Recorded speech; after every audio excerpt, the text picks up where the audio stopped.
Okay दोस्तों, अब हम लोग इक्विलिब्रियम कांस्टेंट के कुछ इंपॉर्टेंट प्रॉपर्टीज के बारे में देखेंगे। ठीक है, तो क्या क्या है इंपॉर्टेंट प्रॉपर्टीज? सबसे पहला,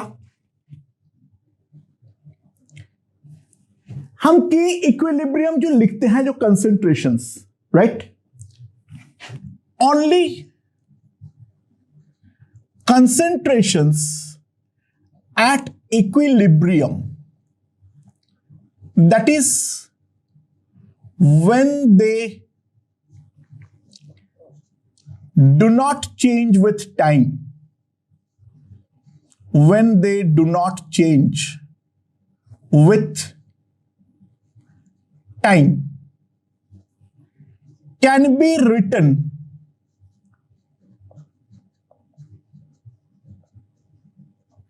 in the expression of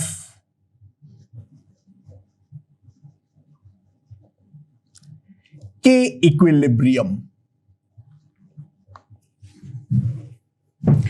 हम केवल उस टाइम के कंसेंट्रेशंस, हम जो इन जनरल कंसेंट्रेशंस के लिए K इक्विलिब्रियम नहीं लिख सकते हैं, केवल उस टाइम के कंसेंट्रेशंस हम लिख सकते हैं जिस टाइम पे हमारा इक्विलिब्रियम अटेन हो चुका है। अच्छा, जब मैं कंसेंट्रेशन बोलता हूं तो उस प्रेशर के लिए भी सेम है, वो बात समझ लेना। मोल फ्रैक्शन के लिए भी सेम है, वो बात समझ लेना। ठीक है, यानी इक्विलिब्रियम एक्सप्रेशन में मैं जनरल प्रेशर डेफिनेटली अप्लाई नहीं कर सकता हूं। ठीक है, मुझे के इक्विलिब्रियम के एक्सप्रेशन में इक्विलिब्रियम पे कंसेंट्रेशन या प्रेशर ही लिखनी पड़ेगी, पहला। दूसरा, initial pressure volume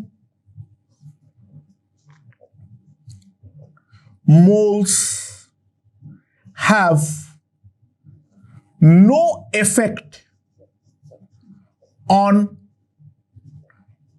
K equilibrium. शुरुआत में हमने कितना मोल्स लिए थे, कंटेनर का वॉल्यूम क्या है, राइट, अगर गैसियस है तो उसका प्रेशर कितना लिए थे, उन बातों से के इक्विलिब्रियम के वैल्यू में कोई फर्क नहीं पड़ता है, right. Third, catalyst has a no effect. Catalyst has a no effect on value of K equilibrium. Equilibrium constant पे कैटलिस्ट का वैल्यू का कोई इफेक्ट, कैटलिस्ट का प्रेजेंस का कोई इफेक्ट नहीं है। कैटलिस्ट हमारा केवल और केवल रिएक्शन को फास्ट प्रोसीड करवाएगा, या अगर हम लोग इनहिबिटर डालेंगे तो उसको स्लो प्रोसीड करवाएगा, लेकिन ओवरऑल हमारा इक्विलिब्रियम वैल्यू पे उसका कोई इफेक्ट नहीं है।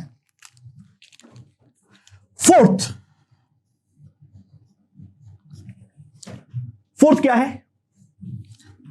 जो presence of any inert gas, presence of any inert gas has no effect on value of K equilibrium.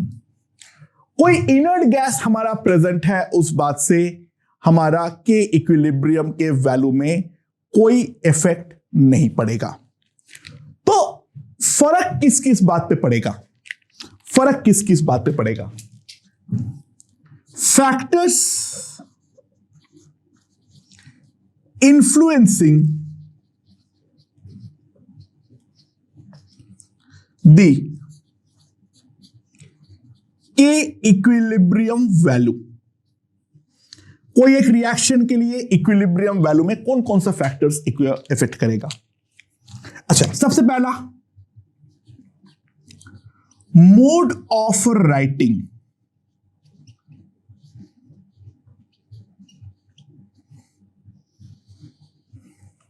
जब हम के इक्विलिब्रियम बोलते हैं तो उसमें सारे टर्म्स साथ में इंक्लूडेड है, यानी के सी, के पी, के पी सी, ब्ला ब्ला ब्ला, कुछ भी हो सकता है। ठीक है, कोई फर्क नहीं पड़ता है। सो mode of writing is important. मतलब क्या है? अगर मान लो AA plus BB in equilibrium gives CC plus DD, ये वाला रिएक्शन का इक्विलिब्रियम कांस्टेंट है के इक्विलिब्रियम।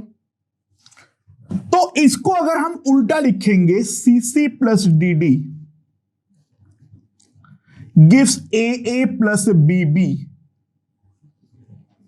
तो इसका इक्विलिब्रियम कांस्टेंट बदलना पड़ेगा, यानी प्रोडक्ट और रिएजेंट अगर हम इंटरचेंज करेंगे तो in that case equilibrium constant के वैल्यू बदल जाएगी and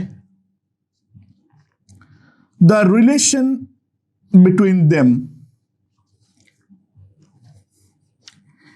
is a K dash equilibrium equals to 1 by equilibrium. I hope दिख गया होगा, मैं फटाफट लिख देता हूं फिर और क्लियर हो जाएगी। वो क्या है? के इक्विलिब्रियम है हमारे पास, मान लो केसी लिखता हूं मैं, सीसी प्लस डीडी ए ये लिख सकता हूं मैं। और के डैश इक्विलिब्रियम के लिए ए और बी हमारा प्रोडक्ट है, सी और डी हमारा रिएजेंट है, तो के dash equilibrium will be A to the power A, B to the power B, C to the power C into D to the power D. Right? तो it's quite evident from the two. K equilibrium into K dash equilibrium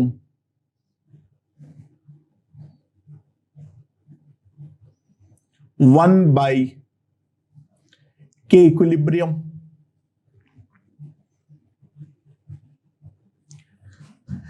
K dash equilibrium जो होगा वो 1 by K equilibrium के equal होगा। तो mode of writing पे फर्क पड़ता है। अगर हम रिएक्शन को इन्वर्स कर देते हैं तो हमारा इक्विलिब्रियम कांस्टेंट भी इन्वर्स हो जाएगा। Right? Second, mode of balancing. Mode of balancing यानी हम किस तरीके से बैलेंस कर रहे हैं उस बात से फर्क पड़ता है।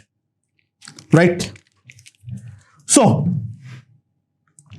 मान लो मेरे पास है AA plus BB give CC plus DD, इसका इक्विलिब्रियम कांस्टेंट है के इक्विलिब्रियम। राइट? और इसका अगर मान लो मैं पूरे रिएक्शन को n से मल्टीप्लाई कर देता हूं, n can be N integer, n can be a fraction, it is a rational number greater than 0। ठीक है? It's a rational number, n can be any rational number greater than 0, doesn't matter। अगर हम balance करते हैं इसको, पूरे reaction को मैं n से मल्टीप्लाई कर देता हूं और इसका आता है k डैश इक्विलिब्रियम, तो यहां पर दोनों वैल्यूज जो होंगे वो हमारे डेफिनेटली इक्वल नहीं होंगे।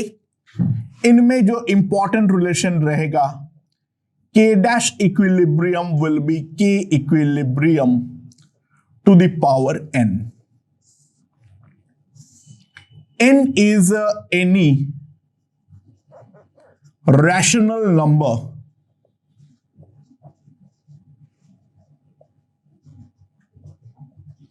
अच्छा, इरेशनल नहीं चलेगा, यानी मैं √2 से मल्टीप्लाई नहीं कर सकता हूं, मैंने √2 से मल्टीप्लाई नहीं कर सकता हूं, इरेशनल नंबर नहीं चलेगा। राइट? तो अगर पूरा रिएक्शन को तुम n से मल्टीप्लाई कर दोगे तो हमारा इक्विलिब्रियम कांस्टेंट जो नया बनेगा वो पुराना इक्विलिब्रियम कांस्टेंट के whole to the power n बनेगा। I think it's pretty evident. जो हमारा K डैश इक्विलिब्रियम होगा वो K डैश इक्विलिब्रियम क्या होगा मेरे पास? If you can see, that is concentration of C to the power NC, concentration of D to the power ND by concentration of A to the power NA, concentration of B to the power NB, ये मैं लिख सकता हूं, and that can be written as concentration of C, concentration of D, concentration of A,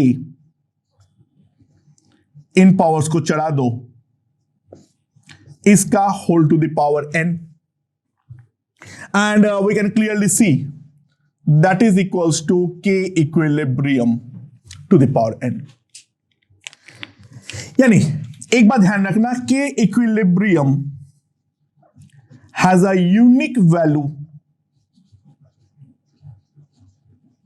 for unique mode of balancing only.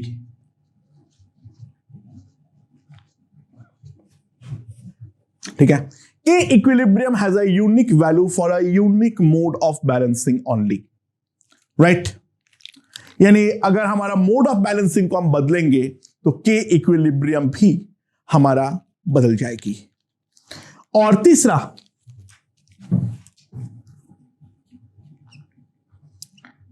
effect of temperature.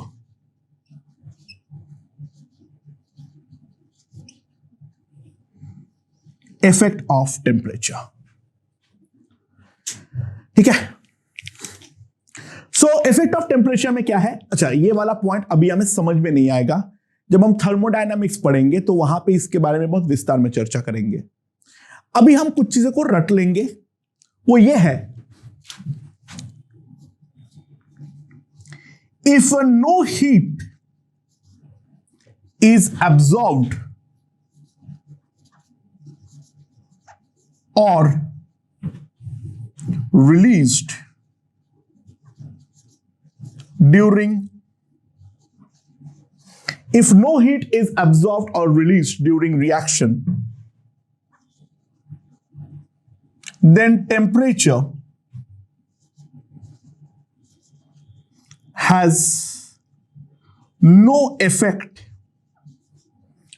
on equilibrium. अगर reaction के दौरान कोई heat absorb या रिलीज नहीं हो रहा है तो हीटिंग का इक्विलिब्रियम में कोई इफेक्ट नहीं पड़ने वाला है. This reaction is a very very very very rare reaction. ठीक है, ऐसा केस तो बहुत ही ज्यादा मुश्किल है जो कि हमारा ना हीट रिलीज हो ना हीट हमारा एब्जॉर्ब हो, राइट? दूसरा, फॉर एक्सोथर्मिक, अगर हमारा रिएक्शन एक्सोथर्मिक है तो टेम्परेचर अगर मैं बढ़ाऊंगा के इक्विलिब्रियम मेरा घटेगा. अगर टेम्परेचर में बढ़ाऊंगा तो इक्विलिब्रियम कांस्टेंट का वैल्यू जो है वो हमारे कम हो जाएंगे, राइट? ऑब्वियसली टेम्परेचर घटाऊंगा तो के इक्विलिब्रियम बढ़ेगा, वाइस वर्सा ट्रू है. और रिएक्शन अगर एंडोथर्मिक है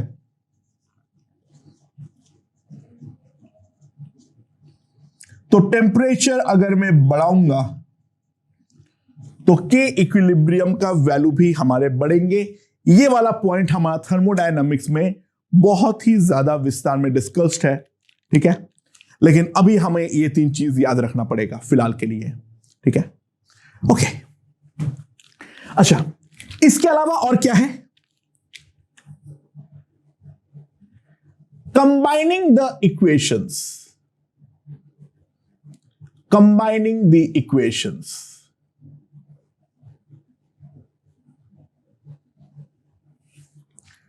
मान लो A plus B is giving us C.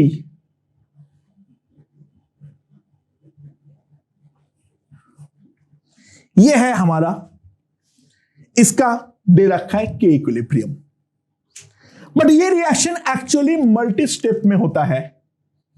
ये रिएक्शन एक्चुअली जो होता है वो एक सिंगल स्टेप के बदले मल्टीपल स्टेप में होता है.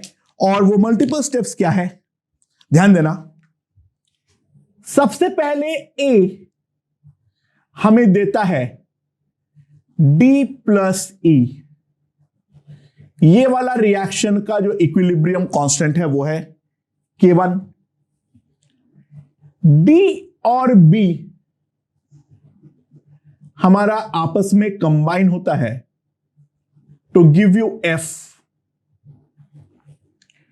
और F प्लस E हमारा कंबाइन होके देता है C। तो अगर हम नेट रिएक्शन के बारे में बात करें, अगर हम इनको ऐड करते हैं तो दोस्तों ध्यान देना, D D cancels, F F cancels, E E cancels. तो नेट रिएक्शन जो हमें मिलेगा that is A plus B, और इसका इक्विलिब्रियम कांस्टेंट K इक्विलिब्रियम हमें मालूम है। हाँ कि ना?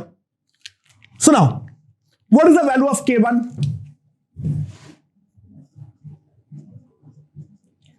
It is concentration of D into concentration of E, concentration of A, ये मैं लिख सकता हूं। Now what is the value of K2? It is concentration of F by concentration of D into concentration of B. And what is the value of K3? Concentration of C by concentration of F into concentration of E. ये हम देख सकते हैं K1, K2 और K3 का value. So if we multiply K1 into K2 into K3, तो concentration of D into concentration of E by concentration of A into concentration of F by concentration of D, concentration of B, concentration of F by concentration of F into concentration of E, ये मेरे पास आएगा। और जैसे ही मैं तीनों को multiply करूंगा, टक टक टक टक टक टक,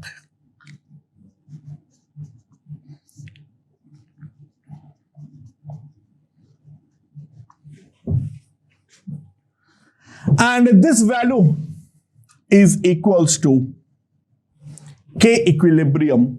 So जब हम रिएक्शन को ऐड करेंगे तब हमारे इंडिविजुअल इक्विलिब्रियम कांस्टेंट्स जो है हर एक स्टेप का, तो वो सारे स्टेप का इक्विलिब्रियम कांस्टेंट्स जो है वो हमारा मल्टीप्लाई होने वाला है। So K equilibrium will come out to be K1 into K2 into K3। अच्छा, और एक चीज, for a gaseous reaction,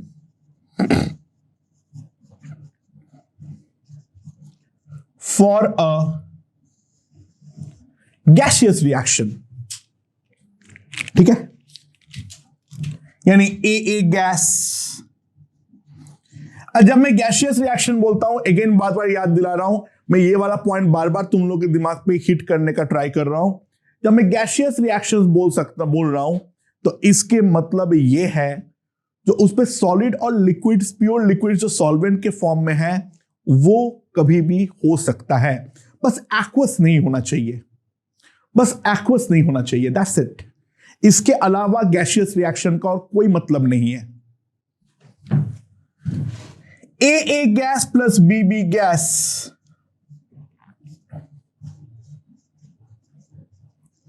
plus D gas, तो केपी हम जानते हैं KC into R T to the power delta N G. So इसका special case जो है वो हमें ध्यान रखना है।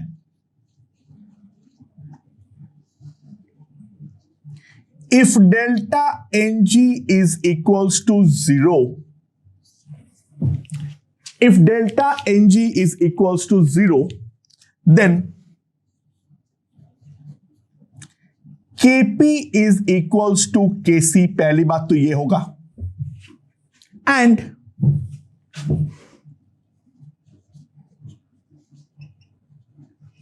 Volume of container has no role on equilibrium. अच्छा, ऑब्वियसली बात है, ध्यान दो, जब मैं कंसेंट्रेशन का टर्म लिखूंगा, अगर डेल्टा एन जी जीरो है तो वॉल्यूम का जो नेट पावर हो जाएगा वो जीरो हो जाएगा। तो वॉल्यूम का कंटेनर पे कोई, वॉल्यूम ऑफ कंटेनर का कोई इफेक्ट नहीं होगा। समझ पा रहे हो ना? डेल्टा एन जी जीरो है मतलब न्यूमैरेटर और डिनोमिनेटर में जो मैं वी लिखूंगा, concentration is moles by volume, तो वो जो वॉल्यूम लिखूंगा वो वॉल्यूम के सारे टर्म कटेगा। So we can simply take V as a 1 liter and use moles instead of, हम कंसेंट्रेशन के बदले सिंपली मोल्स को लेकर भी यहां पर काम कर सकते हैं इन द स्पेशल केस अगर हमारा डेल्टा एन जी जो हो वो हमारा जीरो हो। हाँ, एक्वस में भी ये चलेगा, वहां पर डेल्टा एन जीरो होना चाहिए, और वहां पे केपी तो डिफाइंड ही नहीं है, तो वो तो छोड़ दो।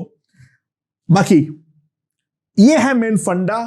अगर वॉल्यूम का टर्म्स हमारा ऊपर नीचे कट रहा है तो सिंपली हम जो है मोल्स को लेकर काम कर सकते हैं rather देन कंसेंट्रेशन को लेकर।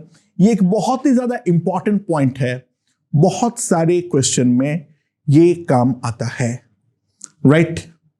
तो दोस्तों, अभी तक हम लोगों ने एक चीज देख ली है, और वो क्या है, जो हमारा जो इक्विलिब्रियम कांस्टेंट है उस पर क्या क्या फैक्टर्स इफेक्ट डाल सकता है और क्या क्या फैक्टर्स इफेक्ट नहीं डाल सकता है।